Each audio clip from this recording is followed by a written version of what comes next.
Hey guys, before we get into the intro, I just wanted to show you what today's video will be about. So I'm on my way to work now and I have this really fun color that I'm gonna do. I'm actually really excited about it. She's a new client from Instagram. So I have to go to the beauty supply store, pick up some colors. So that's what we're gonna do first thing in the morning. And then coffee.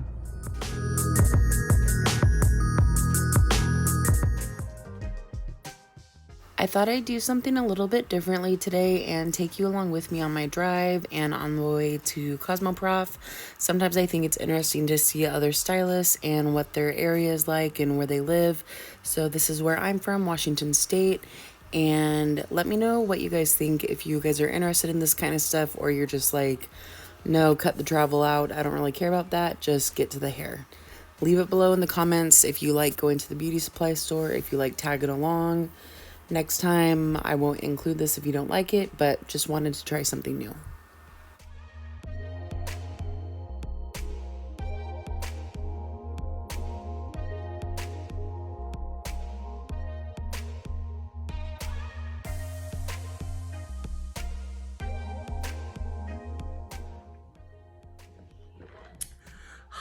Just me and my best friend here. Okay, so I just talked to my client and she's already pretty light naturally. Her hair has a lot of brassiness in it, and her highlights actually go all the way up to her root. She probably has maybe half an inch of grow out, so that's not very bad. So I won't have to go through and do some highlights to break her base. We're gonna start by bleaching through her ends to try to lift them a lot more because she wants them to be almost like platinum white, silvery blonde. So that's the first step that we're gonna work on right now. Okay, here's my client before, and as you can tell, her ends look pretty frazzled, and I honestly wasn't sure if that was because they're damaged or because, you know, when you go to bed and you have your hair pulled up in a ponytail and the ends kind of get all a little kinky.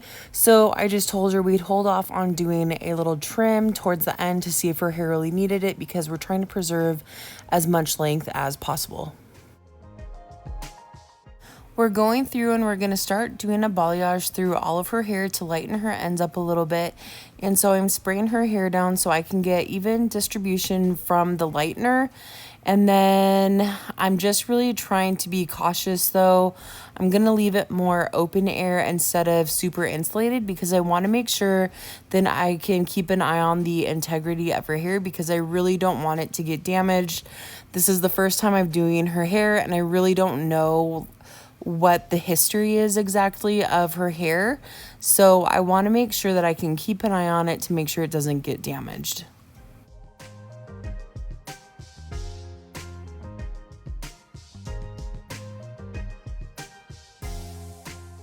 I know I kind of mentioned it before, but with a service like this, I would normally go through at least where the crown area is, and I would do really soft baby lights through her part area just because I'd want to make sure that I can break the base a little bit. Even though we're going to go through and do a shadow root, sometimes you still need to go through, do some foils to kind of add a little bit of softness and dimension and to blend the roots a little bit, even though you're going to cover them up. But because she has some foils done, probably a partial not that long ago, I don't think we're going to need to go through and break her base. So normally I would do that step, but because I don't need to, we're just going to go through and do a heavy balayage.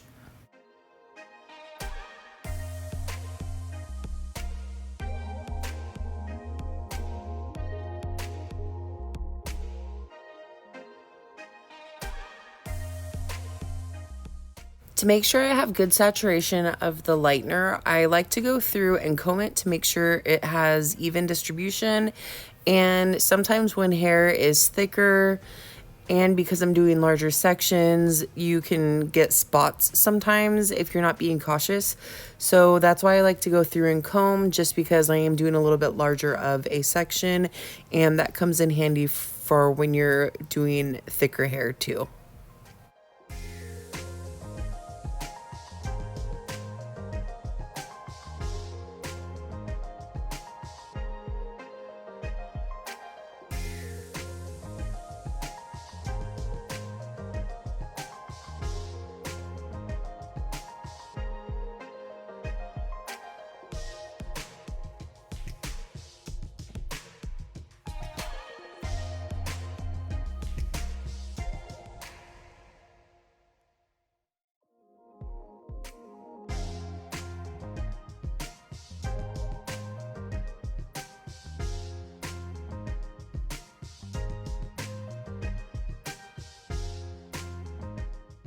I'm taking the lightener a little bit higher around her face because we want to keep it a little bit brighter around the face.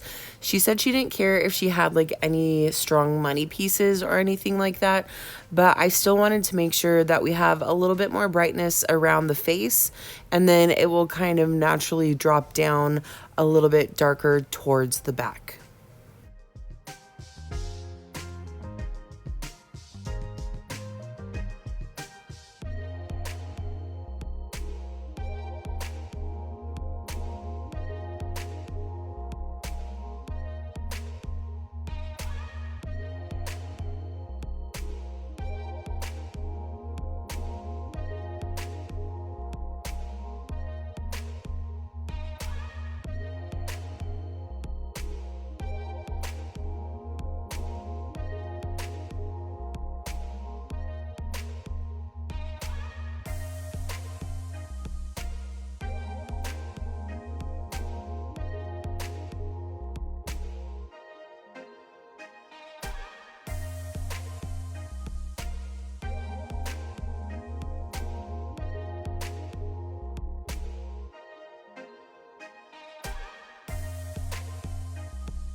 So this is what we did for the balayage, just a really quick breakthrough of the lightener to just brighten it up really quick.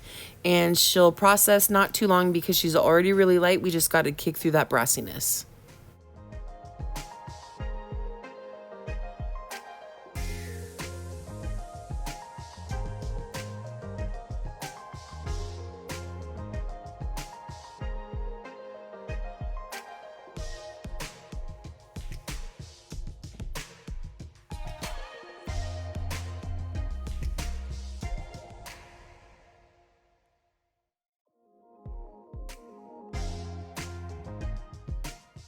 Because her hair has gone through a lot with multiple lightening services, and because we're lightening it quite a bit more today, I want to make sure that she has a good Olaplex treatment.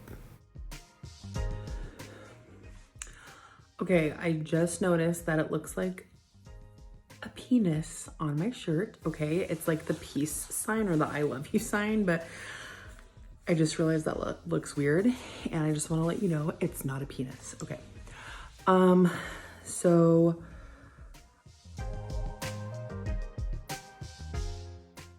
we just got done lightening her hair. She's sitting now with an Olaplex treatment on her hair, and we're gonna get ready to tone her for her brightest blonde. So after talking, apparently she has done some really like dark black in her hair before. So that's what the previous color was from lightening that up, and that's kind of why it was so brassy. So just to start, we're going to tone her to try to cancel out as much warmth as possible and see how like bright and light we can get it and how cool we can get it, and then we'll go from there.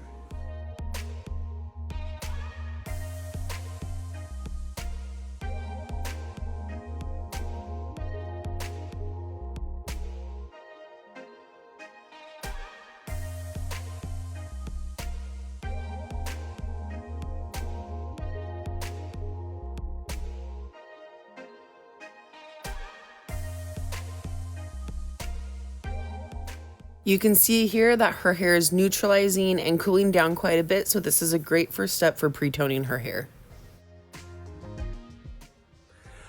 Okay, now we're gonna go through and do her darker root shadow. The picture that she showed me has very dark roots, and I asked her like, is that how dark she's gonna want hers? Because it's probably like 2 to 3 shades darker than her natural color. I'm just gonna go through with a semi-permanent color though, so it's not gonna, you know, it will softly lighten up over time. I just don't like it when you have darker hair and then it grows out and then you can see your lighter roots and then it looks kind of ashy. So I'm gonna mix her root shadow, and she wants it pretty cool. And again, one of my favorite lines that I like to use for a root shadow is the Schwarzkopf, because I feel like it really kicks the brass out really good. She still has some areas through her ends that are still a little bit brassy, but Hopefully when her hair dries, it won't be as noticeable. So right now we're gonna mix her root shadow.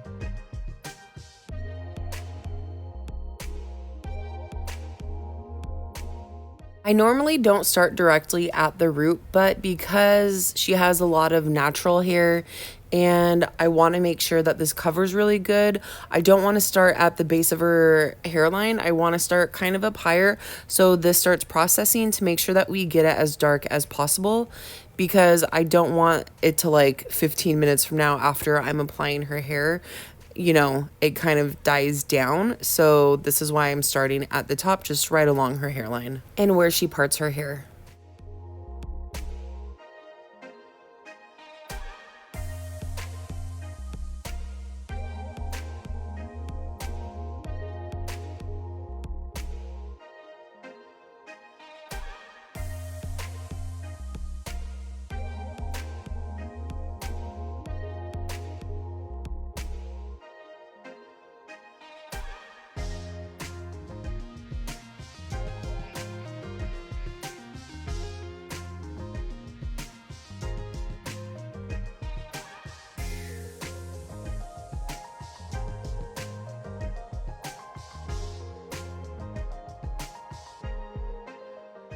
I was combing through towards the bottom of her neckline, but I'm not going to comb through all the way as I get to the top quite yet, just because these areas are pretty bright. She doesn't have too much brassiness going through the end shaft at the top of her hairline.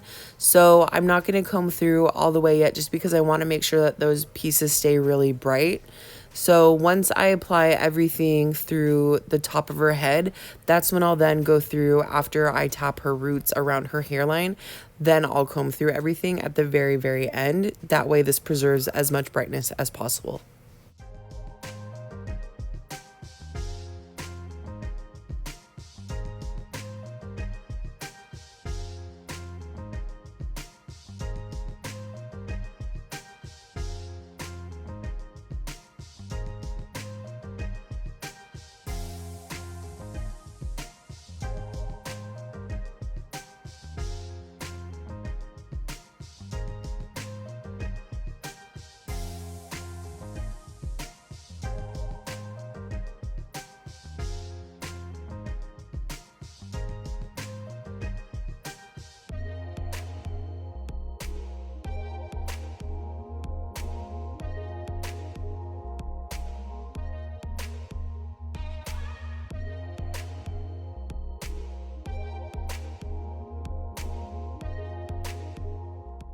Okay, one thing that I was noticing as I was going through and about to comb through her hair, I noticed that she has a lot of teeny little strands of brassiness. So this is the part of the service where you'll stand out compared to other hairstylists, because I feel like most people would either just comb through the hair or leave it. And so what if she has a little bit of warmth?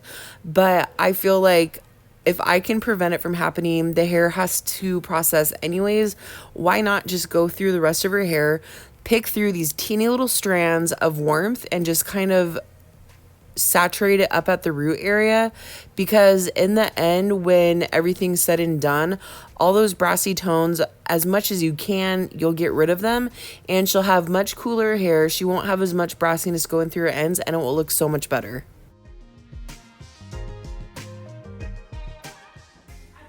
All right, I'm gonna go back through with our last toner, and I'm just gonna do equal parts of these two colors.